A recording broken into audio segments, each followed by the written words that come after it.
Bienvenue dans La Leçon, le podcast sur l'art d'échouer. Cette semaine, je suis ravie de recevoir un collègue, un compatriote, un camarade du podcast Game, Yann Delplanque. Avec son podcast dans la boîte à gants, il est devenu la référence du podcast Automoto. Aujourd'hui, il fait plus de 250 millions de vues et d'écoutes et m'a confié avoir du mal à sélectionner un seul échec tant il les a cumulés. Alors je me suis dit qu'il réunissait tous les critères pour faire un parfait invité. Hello Yann, est-ce que ça va? Salut Pauline, ouais ça va très bien, effectivement pas mal d'échecs à raconter je pense. 2-3 victoires entre les deux, Dieu merci. Ouais, je pense que tu construis beaucoup plus dans les échecs et tu le sais bien mieux que moi parce que c'est quand même ta baseline, mais ouais, je pense que la vie c'est plutôt enchaîner les échecs et quelques victoires entre, tu vois. Qui permettent de savourer d'autant plus les petits moments de joie et d'être dans la gratitude. Et en parlant de gratitude, on va parler d'un sujet fort tous les deux, assez inattendu parce que je pensais pas que tu allais me confier ça, mais tu as vécu un très grave accident de moto alors que tu es passionné de moto, que tu en as fait ton métier. Tout d'un coup, tu vois ta vie défiler et tu penses que tu vas y passer. Est-ce que tu peux me raconter Ouais, je peux te raconter. Alors, spoiler alert, déjà, je suis pas du tout pilote. Je suis passionné de moto, mais je suis pas très bon. Hein. Je suis très lambda. Et j'ai fait un voyage. Ce qui explique peut-être la suite, pardon. Peut-être. Alors, pas tant que ça, a priori, mais peut-être. Les gens se feront leur avis. Mais j'ai fait un voyage donc en juin dernier. L'idée, c'était de faire un voyage on partait de Rome et on arrivait à Istanbul en traversant 9 pays, des frontières de passé, etc. Tout ça avec une marque de moto, Honda pour pas la citer. Et on avait tous les mêmes motos et l'idée c'est de faire un voyage, si tu veux, entre tout terrain, donc dans la terre avec des obstacles et un peu de route. C'est aussi une manière, si tu veux, pour eux de faire de la pub pour la moto, comme quoi elle est capable d'avoir différentes aptitudes. Pourquoi je raconte ça? Tout simplement parce que le voyage était absolument extraordinaire, mais ça a l'importance dans l'histoire. Les pneus, en fait, si tu veux, à force de mélanger terre et asphalte, s'usent. Moi, je suis bien meilleur sur la route qu'en off-road. Raconte-moi les conditions. Est-ce que les autres sont pilotes pro? Tu te retrouves... Ça se passe comment? Tu prépares ton voyage? Alors moi, je l'ai pas vraiment préparé. Je suis allé un peu à la one again. Mais oui, en fait, si tu veux, c'était un voyage qui était accessible à des clients lambda. Ça valait quand même une fortune, hein, ce voyage. Plus ou moins le prix d'une moto. Parce que une infrastructure assez incroyable. C'est comme si tu avais un Dakar accessible à monsieur et madame tout le monde. Tu vois? Fou. Ok. Évidemment plus accessible en termes de niveau aussi. Bien sûr. Et moi j'ai été invité par la marque, donc chance incroyable. C'est aussi les avantages de ce métier. Et donc j'y vais sûrement avec le plus petit niveau de tout le groupe en tout terrain. En revanche sur la route je suis plutôt à l'aise parce que j'en fais depuis longtemps la moto. Et effectivement dès les premiers jours ça se vérifie. Sur le tout terrain je suis plutôt nul. En revanche, sur la route, j'ai aucun mal à suivre le groupe et je suis même plutôt dans les premiers. Donc, si tu veux, les jours défilants, tu prends confiance.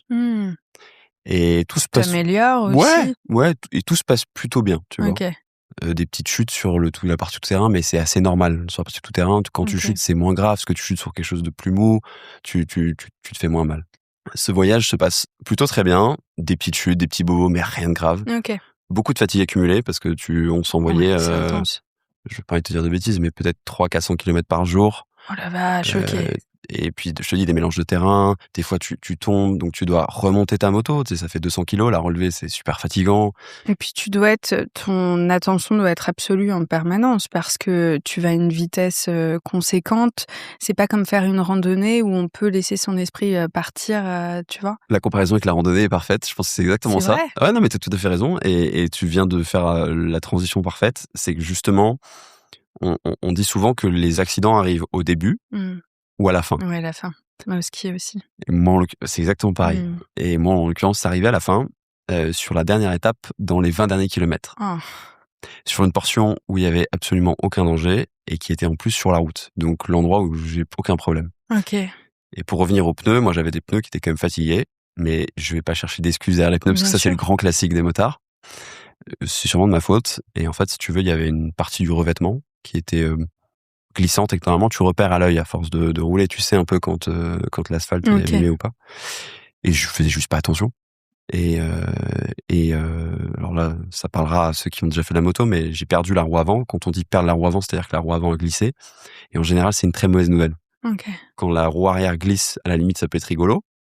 Mais quand c'est la roue avant, t'es très vite au sol. Et moi, j'ai même pas eu le temps de me rendre compte de ce qui se passait. J'étais au sol. Et là, après, ça va très vite. Si tu veux, c'est soit tu prends la voiture en face qui arrive, et là, ça serait vraiment pas drôle. Soit il y avait un mur qui était sur le latéral, et tu te débrouilles. Tu sais, c'est assez fou de dire ça, mais court et à la fois très long. exactement. C'est exactement ça. T'as tout dit, c'est que ça a dû durer, j'imagine, 1 milliseconde, mais dans ma tête, ça a duré. J'ai eu le temps de faire une rétrospective de ma vie, de me dire, ok, je vais aller prendre le mur. Ok, donc quand je vais taper le mur, je serai soit tétra, soit mort. C'était cool. En vrai, j'ai déjà vécu de ma passion, c'est ouf. Bon, j'ai 31 ans, c'est un peu jeune quand même, mais bon, tant pis. Et puis tu tapes.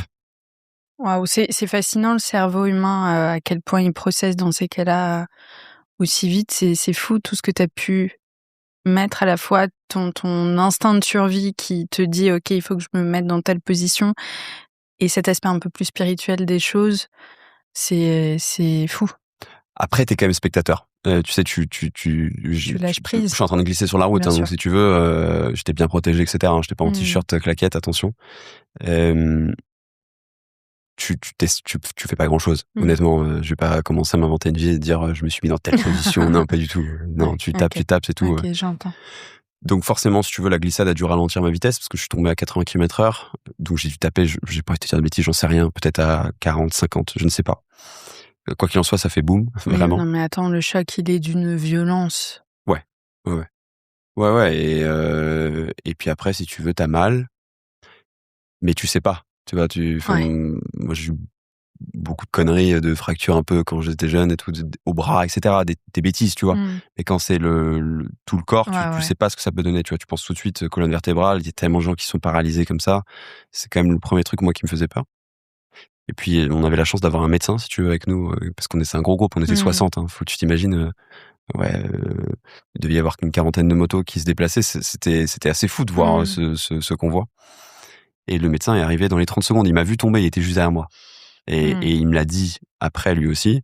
Quand il m'a vu tomber, il a dit ça y est, c'est un tétra. Terminé. Ouais, c'est un tétra ou c'est mort. Et donc, il m'a ausculté très rapidement. Et il m'a dit c'est incroyable, t'as juste les côtes cassées. Par contre, elles sont en 1000 morceaux. Ok. Et là, c'est le début d'un autre combat. C'est qu'avec l'adrénaline, tu te relèves et tu penses que t'as rien. Donc, tu renvoies l'ambulance et tu penses que tu vas faire la fête avec les copains parce que c'est la fin de ton voyage. Parce qu'on m'avait dit, tu sais, une côte cassée, ça fait mal, mais il faut juste attendre, quoi. Et en fait, malheureusement, la douleur est arrivée après. Donc, j'étais hospitalisé. Et puis là, c'est un peu le début des emmerdes parce que... T'es pas hospitalisé dans ton pays, en plus, t'es loin des tiens. Exactement. Je parle pas très bien turc, voire pas du tout. Et c'était soi-disant un hôpital anglais, enfin en tout cas américain, et il parlait pas du tout anglais, donc compliqué. Donc très stressant aussi parce que tu confies quand même ta santé, ta vie à des gens et tu peux pas communiquer sur ni tes douleurs, ni leur protocole de soins. C'est exactement ça. Ouais, c'est ça. Et puis tu sais pas trop ce que t'as. Et en fait, si tu veux, la liste s'allonge au fil des jours. C'est-à-dire qu'au début, on te dit voilà, vous avez 6 côtes cassées, mais en mode à plusieurs endroits. Okay. Derrière, ce côté, au final, je crois que ça faisait 16 ou 18 fractures. Et après, ils te disent en fait, vous avez le poumon perforé. Okay. Vous avez un pneumothorax. Et tout ça, si tu veux, ça, tu le sens parce que tu peux pas respirer. Puis ça s'alourdit. Là, ça devient des conséquences qui sont quand même graves. Ouais, tu peux perdre la vie avec ça. J'ai jamais été en pronostic vital engagé, mais t'en chies quand même pas mal. Tu dois avoir mal. Ouais. Honnêtement, je pense que je suis pas douillette, mais c'est le truc qui m'a vraiment fait le plus mal. Et puis je te dis, t'es dans un pays que tu connais pas. J'ai rien vu d'Istanbul parce que je suis tombé juste avant d'arriver à Istanbul. Paradoxalement. Rien du tout. Je connais très bien l'hôpital, par contre. Ça, ouais. très bien. Visite guidée et la prochaine fois. Visite guidée. Et donc je suis resté au final, 15 jours parce qu'en fait, t'as plus le droit d'être transporté en avion. Donc tu restes là-bas et puis je te dis tout s'accumule, donc après ils te posent un drain, c'est un tuyau pour te vider le sang dans tes poumons, donc t'as un truc qui sort là, c'est atroce, c'est vraiment très douloureux. Donc voilà, heureusement ma copine m'a rejoint assez rapidement et ça a été une chance incroyable. La pauvre, elle a pris des vacances pour ça. Mais Ouais, en fait, ce qui est, si je reviens sur l'échec que ça a été, donc l'échec de pilotage, évident, hein, Step one. ça c'est sûr et certain. C'est un peu le moins grave de tous, mais Ouais, après je pense que c'est aussi l'échec, tu vois, de pas arriver à la fin du voyage, de pas avoir vécu l'expérience jusqu'au bout, donc c'est quand même une frustration. Mais quand t'es assez vite, bon après moi c'est ma mentalité, je vois très vite le positif. Quand t'es sur un lit d'hôpital, t'as rien d'autre à faire que penser, et c'est un peu, tu sais, un repos forcé. Oui, c'est une introspection aussi de ce qui vient de se passer. Déjà, ce que je me dis, c'est que tu dois dans un premier temps aussi digérer mentalement ce qui vient de se passer parce que c'est tellement rapide que le cerveau a du mal à processer. Et ce choc, il doit trouver ensuite sa place en toi et pas que physiquement, quoi. Ouais, c'est exactement ça, et surtout en fait, tu très vite, moi je suis resté sur le truc, j'ai de la chance. Mmh. Enfin, juste, t'as trop de chance, mec. Mmh. D'ailleurs, j'incite les gens à porter des gilets airbags en moto. Moi, c'était pas le cas. C'est des C'est gilets vrai? qui te protègent, si tu veux, justement, la cage thoracique. OK. Et si j'avais eu ça, ça aurait encore amélioré les choses. Mais ouais, je considère que je suis vraiment chanceux. Mmh. T'as ta colonne vertébrale qui est touchée. C'est des choses qui sont Mmh. beaucoup plus délicates. Et, et donc, de cette chance, je suis pas croyant, mais tu vois, je me dis que tout a un sens quand même. Mmh. Bah, qu'est-ce que j'en fais de ce repos forcé, tu vois? Mmh. Et vraiment, je peux pas bouger pendant au moins la première semaine. Vraiment, je ne bouge pas du tout. C'est tellement atroce. Bah oui, chaque geste doit être Ah tellement ouais, douloureux, ouais, ouais. c'est infect. Euh, et donc, bah, t'as ton cerveau qui tourne, quoi. T'essaies de penser à plein de choses. Qu'est-ce qui va bien dans ta vie? Qu'est-ce qui va pas?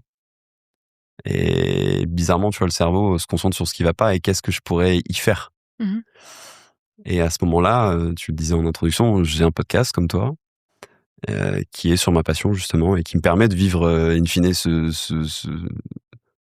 ce voyage qui était un rêve jusqu'à ce qui se transforme un peu en cauchemar. Mais et ce projet, en fait, je suis en train un peu de le laisser tomber parce que j'ai plus de motivation.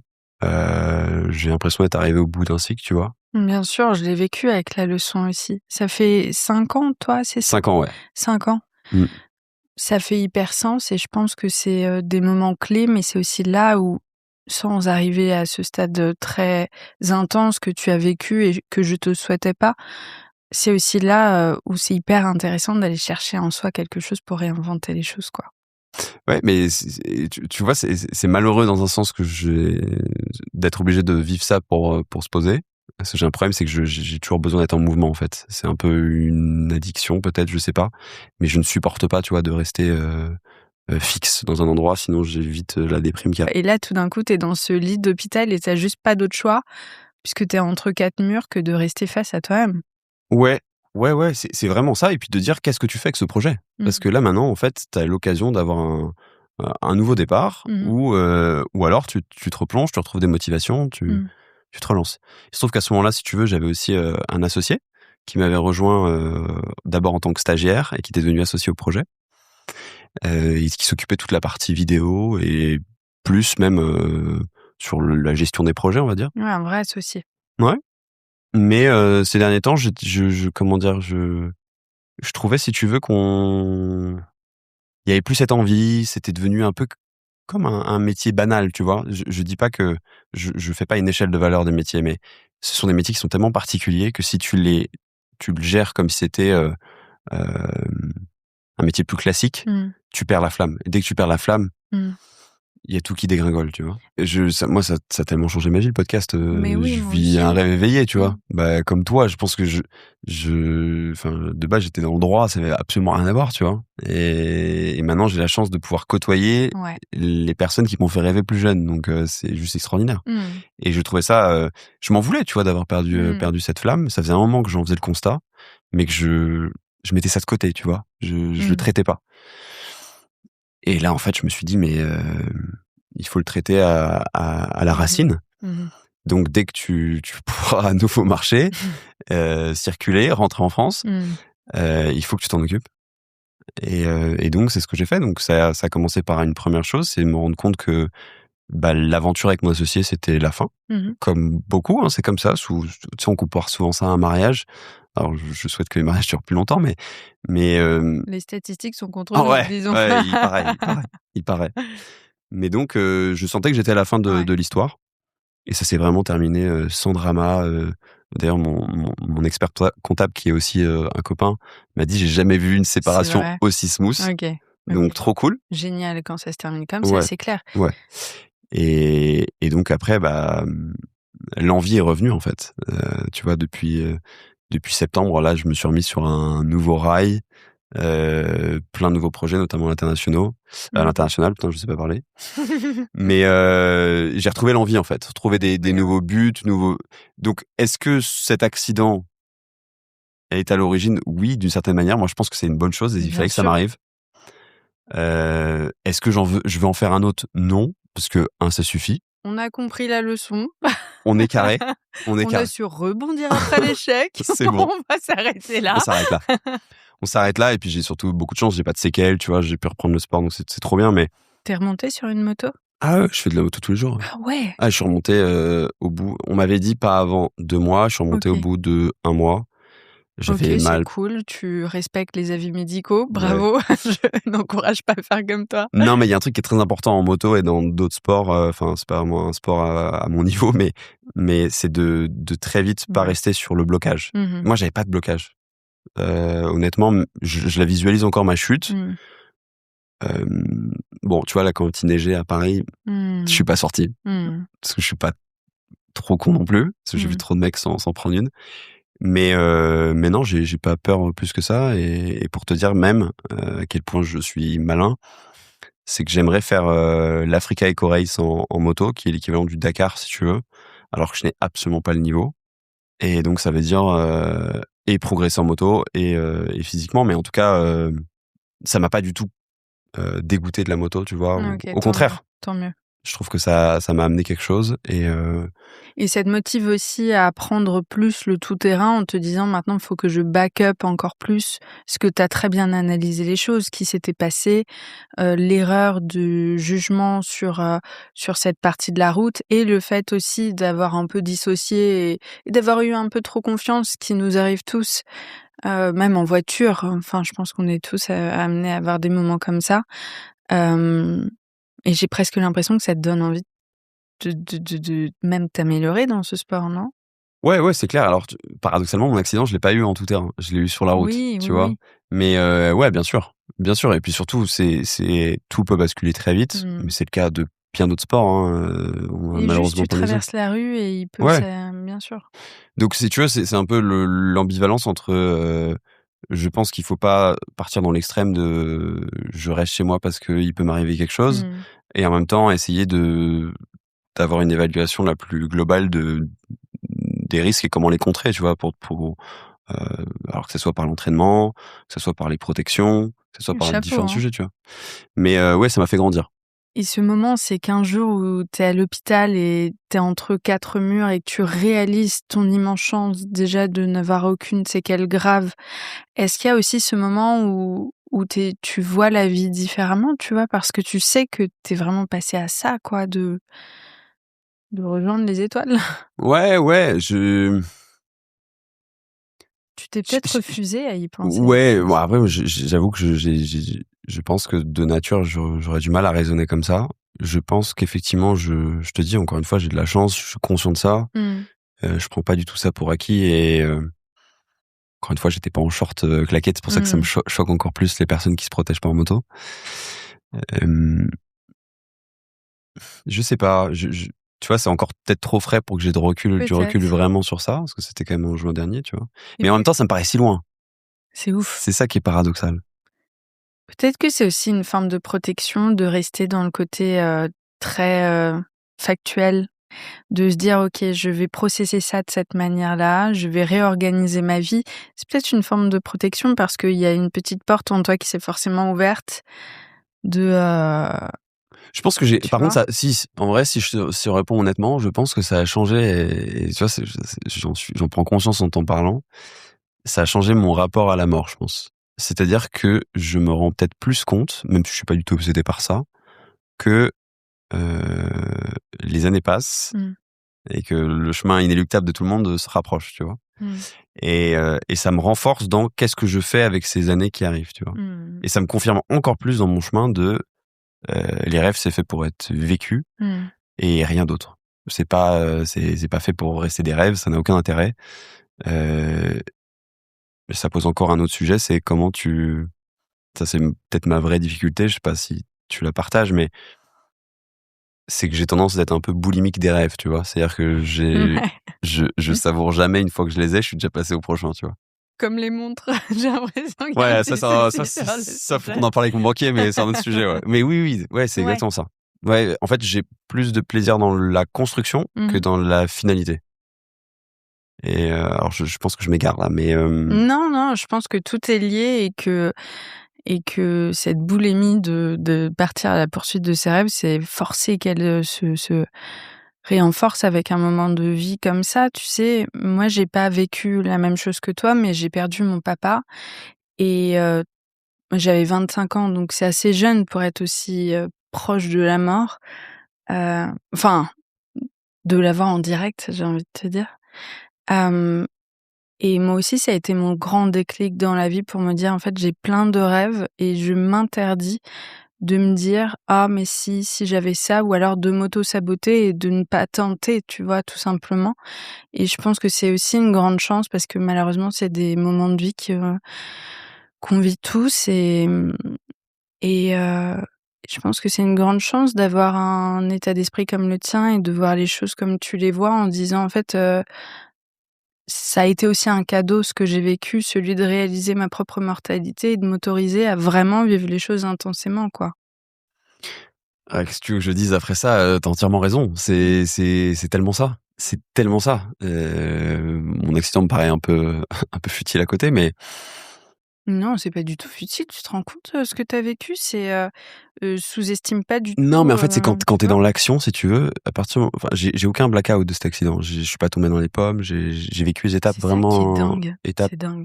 vraiment, je me suis relevé, moi, je voulais aller boire une bière, hein. Je suis sincère, hein. C'est parce que l'adrénaline, tu vois? Ouais.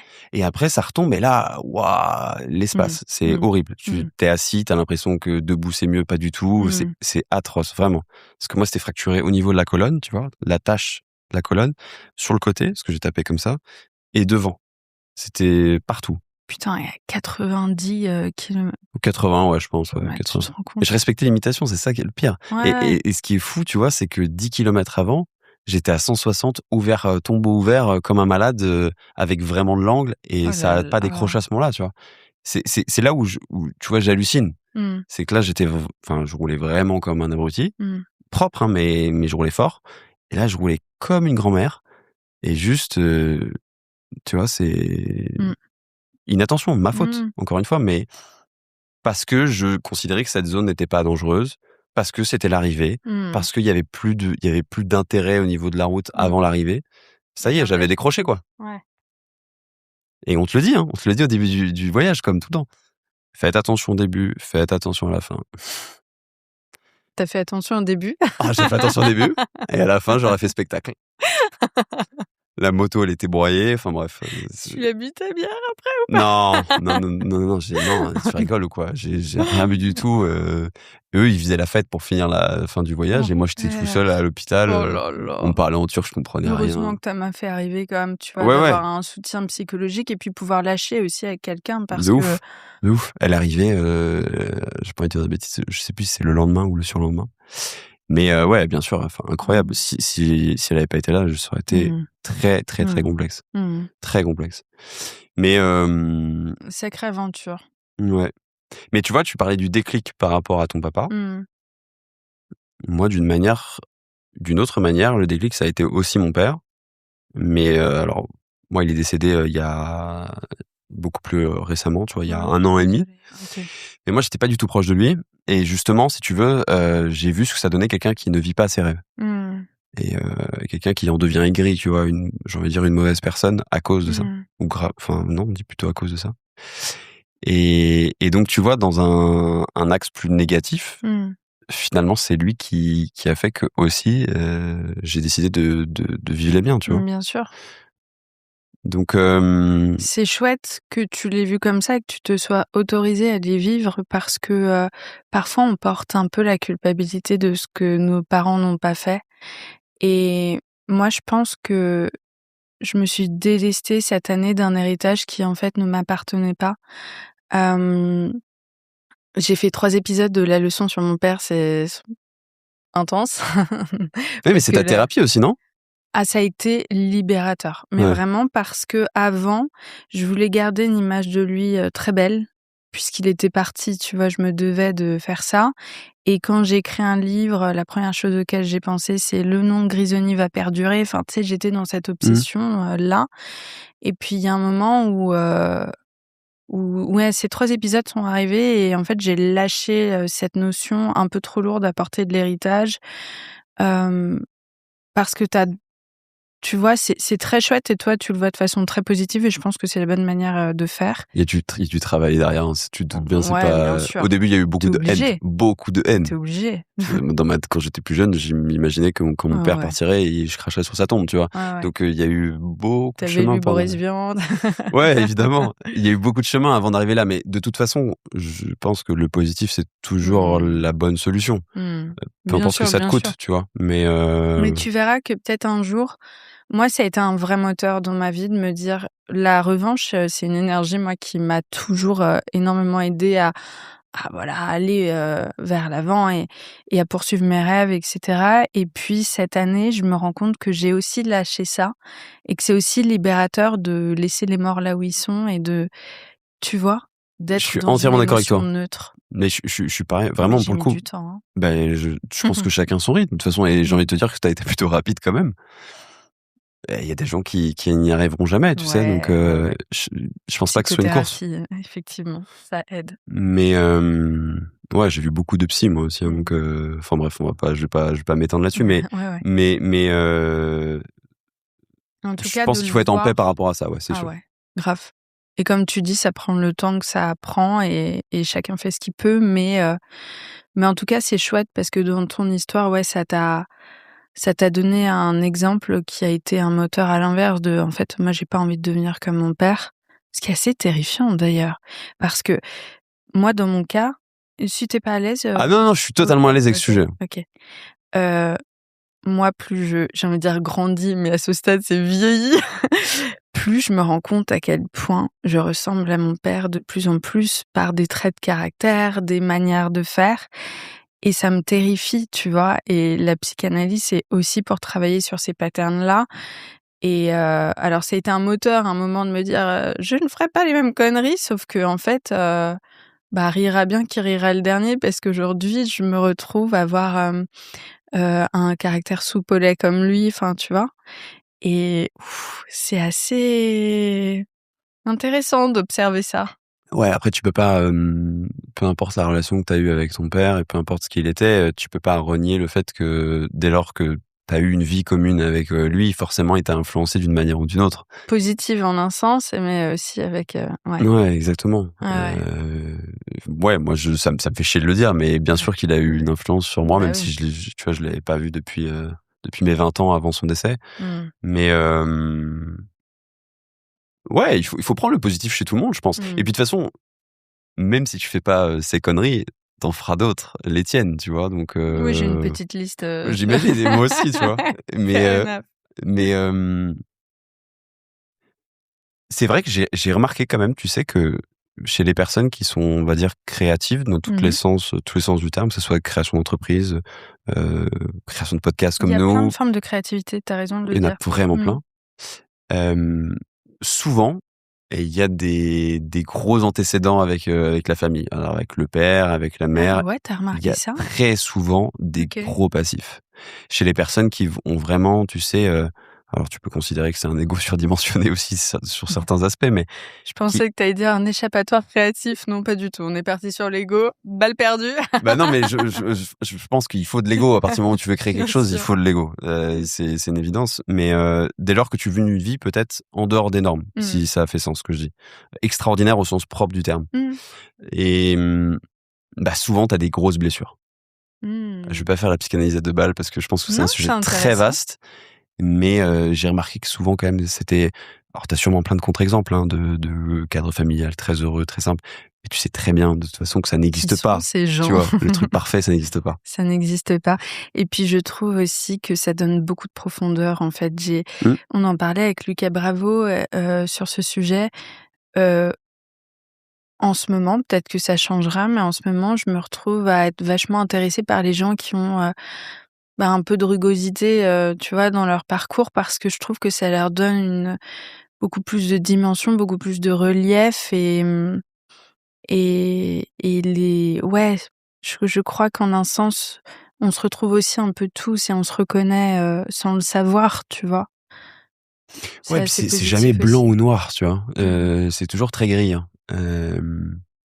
Tu penses savoir des choses sur les gens, au final, tu découvres après qu'ils sont partis ou que sais-je, que c'est pas du tout ce que tu pensais, t'étais à l'ouest complet. Ça rend humble aussi. Tu sais, là, je suis vraiment dans la phase où je sais pas pourquoi cette année, je pense que c'était l'année 9 en numérologie.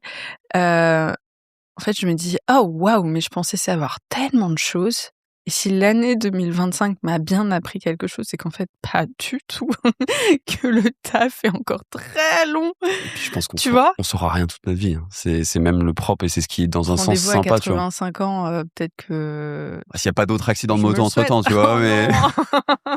Tu fumes ou pas? non, Que je fasse des statistiques. j'ai arrêté de fumer. Non, Déjà, t'es un mec, donc quoi qu'il arrive, pour toi, c'est un peu baisé, hein, Ah ouais, mais moi je suis vraiment dans parlant. les statistiques, tu sais, du mec qui prend vraiment des risques à la con Oh et là qui est pas là. très bon en plus, donc voilà. Mais ouais, rendez-vous aux 85 ans, ouais, je pense que justement le fait de rester conscient que tu ne sais rien, c'est finalement le plus beau cadeau que tu peux te faire, tu vois? Parce que tu es toujours, Curieux. ouais, curieux, ouvert, tu as ton sens critique qui est alerte. Qu'est-ce que je prends? Qu'est-ce que je laisse? Et L'ego, il se remet à sa juste ouais, place. il est toujours plus fort, il est toujours plus riche, il est toujours meilleur, il y a toujours tout ce que tu veux, peu importe Je la pense pas comparaison. que je me vois pas avoir eu un gros ego parce que j'ai pas assez confiance en moi pour être dans cette catégorie-là. En revanche, je pense que j'ai eu un petit moment, et on y passe tous, où tu sais, tu as beaucoup travaillé sur toi et tu commences à analyser les autres, etc. Et il y a un moment où tu te penses psy à la place d'un psy. Tu vois ce que je veux dire? Ouais. Et donc, mon ego à cet endroit-là, il était pas au bon endroit. Et ouais, l'année 2025, c'est vraiment l'année où j'ai fait: «Ah, mais pas du tout, en fait», tu vois? Et ça Et t'a libéré, maintenant, tu te sens mieux avec j'ai ce constat-là? culminé des trucs de fou. Ouais. Ça a été dur parce que ça a été très condensé, mais là, je suis beaucoup plus, en fait, dans l'ouverture et moins dans le jugement. Donc ouais, c'était nécessaire. Parce que je pense que je jugeais un peu inconsciemment, tu vois? Les gens en mode: «Putain, il a pas travaillé sur lui». En fait, ferme ta gueule, quoi, tu vois? Non et puis je pense que c'est ce qui aussi te passionne dans le podcast. En tout cas, moi, c'est vraiment le truc, c'est que Bah oui. tu t'es toujours cueilli, tu vois? À un moment ou un autre, tu dis: «Putain, j'aurais jamais imaginé ça». Je me serais dit: «Mais pas du tout, il ou elle, je l'aurais jamais mis dans cette case. J'aurais jamais imaginé, qu'il puisse me raconter cette histoire ou qu'il m'embarque sur ce truc-là». Je m'imaginais que cette personne aurait, serait très timide, peu charismatique. Au final, elle t'embarque complètement dans son Très histoire vrai. et tu dis: «Waouh!» J'adore me faire cueillir, enfin, j'ai envie de te dire même dans le podcast ou hors podcast. Qu'on me fasse changer d'avis aussi. J'aime beaucoup Exactement. ça m'intéresse beaucoup. Ouais. Et ça me fait repartir sur ce truc de les gens qui ont des failles et tout, mais en fait, ça leur apporte de la profondeur, et c'est là où tu te sens surpris en disant: «Le mec ou la meuf est un oignon, quoi». T'enlèves des couches et t'en découvres de nouvelles, et c'est hyper intéressant, tu vois? Et surtout, en plus, ça a du sens par rapport à ton podcast qui est quand même, C'est vrai. quand même ouais, ta baseline, c'était quand même dire, avouer vos faiblesses d'une certaine manière. Donc ça, je trouve que ça renforce encore ta ligne En édito, tu plus vois? littéraire, quoi. Oui, non, mais bien sûr. Mais Ça fait très mafieux ta baseline. ah ouais, tu trouves? Cette culture, tu sais, justement de valoriser l'échec, et Ouais. tu as largement participé à le faire et tu sens que ça avance de plus en plus et c'est trop cool. Surtout dans une société où il faut toujours te montrer le plus fort possible, et cetera, et cetera. Mais je trouve que ton raisonnement, interne, si je peux dire ça comme ça, renforce encore plus ton parti pris, en fait. Bon, bah, tant mieux. Donc c'est cohérent. C'est que je vais dans le bon sens. Bon, maintenant reparlons de toi, parce que c'est ton épisode et pas le mien, mais merci pour la psychothérapie gratuite. Non, je suis pas du T'es tout pas gratuit. non, mais je suis pas du tout psychothérapeute surtout. Là, Le mec, il t'envoie ça. je te mettrai Je te fais un prix, tu vois. aujourd'hui, alors tu le dis, peut-être que t'as pas encore tout à fait, c'est assez récent, mais t'as digéré les choses, tu as pris vraiment du recul par rapport à ça. Comment tu te sens quand tu racontes cet épisode-là de ta vie? J'ai presque l'impression que ça t'a libéré de quelque chose. Ouais, je suis presque spectateur quand je t'en parle. Ouais. Alors c'est peut-être un problème que j'ai, c'est que à partir du moment où une chose est vécue, j'ai plus trop d'affect par rapport à ça. OK. Je vais pas encore une fois rentrer dans la psychanalyse, mais ça m'a surtout, je te dis, restructuré par rapport à mon projet. Mmh. Donc dans la boîte à gants, on va continuer de vivre plus que jamais. Ouais, Et plus puis que jamais, j'ai même envie de dire. ouais, exactement. Et puis surtout, tu vois, ça m'a lancé aussi pour me remettre au sport, refaire attention à moi, me lancer dans des nouveaux défis, donc comme je t'expliquais, la course, puis plein d'autres choses. Donc honnêtement, je vois que du positif. Tu vois. C'est ouf. Je vois rien de négatif, à part que j'ai pas vu Istanbul. Il va falloir que je fasse un voyage à Istanbul parce que je ne connais pas la ville. Obligé d'y retourner à Exactement. Là, ça, je suis obligé de l'inviter à Istanbul pour les 15 jours qu'elle a passé avec moi à l'hôpital. Je vraiment pas le choix. Ouais. Mais à part ça, vraiment, tu vois, même en y pensant avant l'épisode, j'arrive pas à avoir du négatif. J'aurais aimé l'éviter dans un sens parce que ça aurait été plus simple. Et je suis même pas sûr, tu vois. Je suis même pas sûr.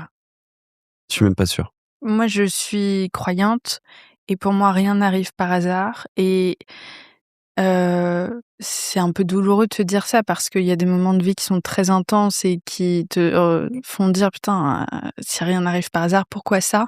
Mais là, en l'occurrence, quand je t'entends, il y a une sorte d'évidence de ce tournant dans ta vie et qui arrive malgré tout assez tôt parce que nous sommes extrêmement jeunes.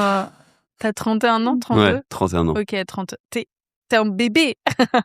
Non. Bah écoute, moi je considère que j'aurais aimé me lancer beaucoup plus tôt dans le podcast, tu vois, ça aurait été génial. Mais ah ouais, Ok. 26 ans c'était trop tard. Mais C'était trop tard, 26 ans? mais tu sais, je pense que c'est pas bien d'avoir des regrets, effectivement. Mais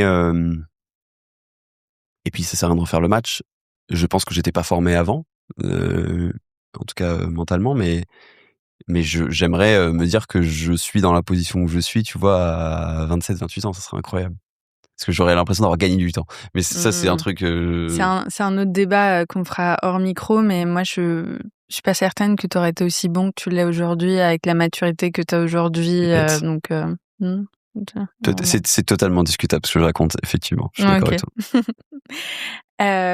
C'était un bel épisode hyper intéressant que j'avais encore jamais abordé, je crois, sur la leçon. Donc, merci beaucoup de m'avoir confié ça.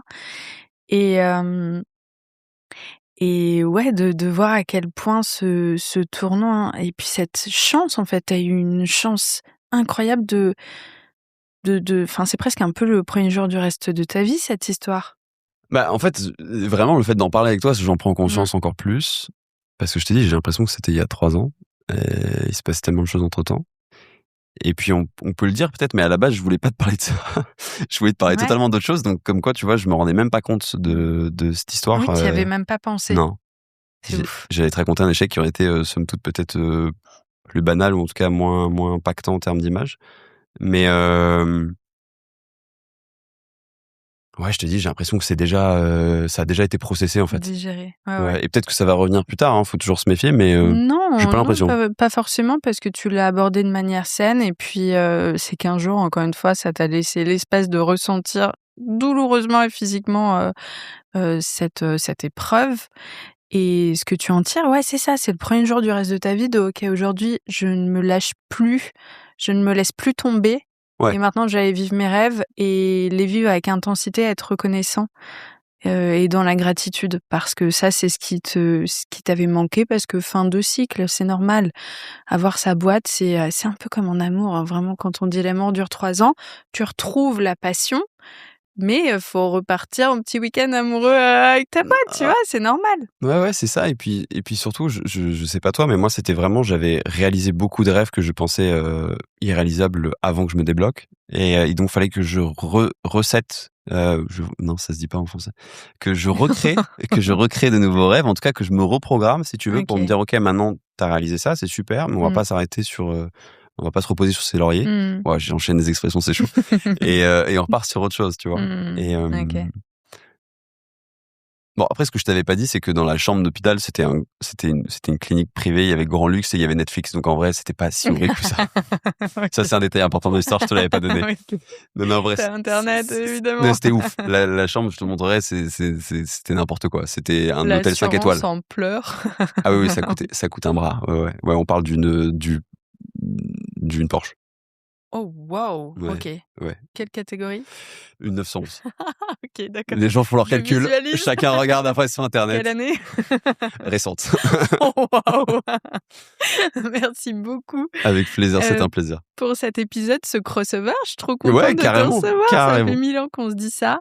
On y avait, pour tout vous dire, on y avait déjà réfléchi il y a longtemps. Ça doit faire quoi, 4 ans? Ouais, peut-être. Toi, c'était les débuts et je trouvais ça chambé ce que tu faisais, mais j'arrivais pas à saisir Ouais. Je trouvais que c'était trop niche pour mon audience. Enfin, j'arrivais T'attendais pas... que j'ai un accident, finalement. Mais merci. Tu l'as fait un peu pour moi. Exactement, c'était pour ce podcast. Tu réalises un peu ton rêve, là. Je réalise mon rêve. J'étais ravie de te recevoir. Merci beaucoup. Merci pour l'invitation, c'était trop cool. Et je pensais pas qu'on parlait de tout ça. Et ça qui est incroyable dans ton podcast, c'est que l'invité se surprend lui-même, en fait. J'espère bien. C'est vraiment génial. Tu passes un bon moment aussi. Qu'est-ce qu'on te souhaite pour 2026? Parce que là, on est au tout début de 2026. Réaliser encore plein de rêves. L'international, que j'ai eu du mal à dire tout à l'heure. Le mot apparaît compliqué, apparemment.